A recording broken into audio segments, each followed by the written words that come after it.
Водата. Огъня. Абе, ти беше ли за огън? Водата. Водата бе. За огъня беше. Водата беше. Водата. Ей, чакай!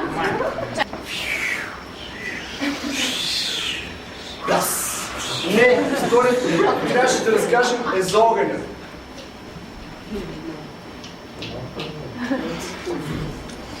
Стига! Какво пиша? За какво ще историята? 2 дни се оговаря. Водата беше. За земята! Племена. Едното се казвало ацтеки, а другото се казвало инки. Ацтеките живеели близо до планината и изглеждали ето така.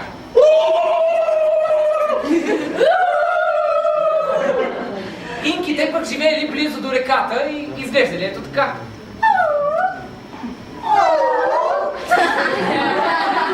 Ацтеките ходили на лов ето така.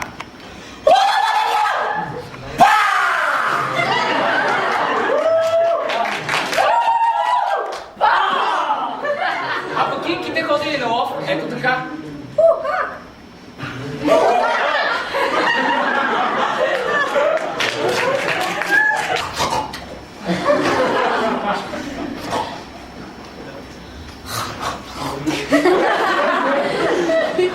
А пък инките спели ето така. Когато не спели, ацтеките правили секс ето така.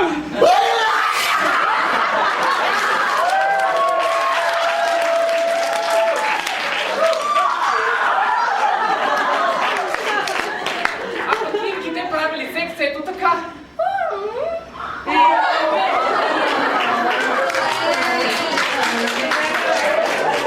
Ацтеките отглеждали децата си ето така.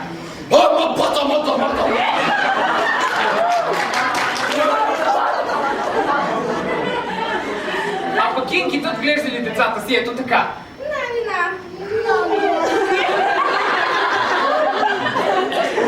Друго нещо, което обичали ацтеките да правят много, както и инките, било това да ходят до тоалета. Ацтеките го правили ето така.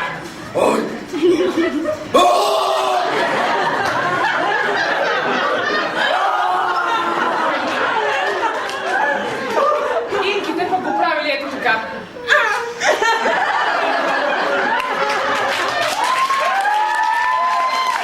Бедствие унищожило селото на инките. Те тръгнали на път да търсят нова земя, но преди това се замислили какво са загубили и реагирали ето така.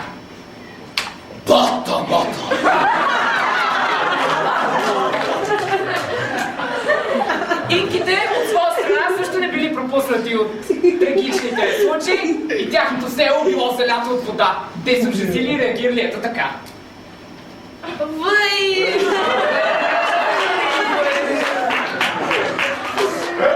Единственото, което можело да се направи, било ацтеките и инките да тръгнат да търсят нови земи.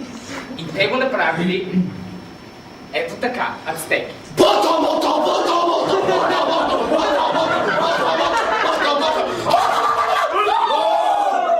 А пък инките тръгнали ето така.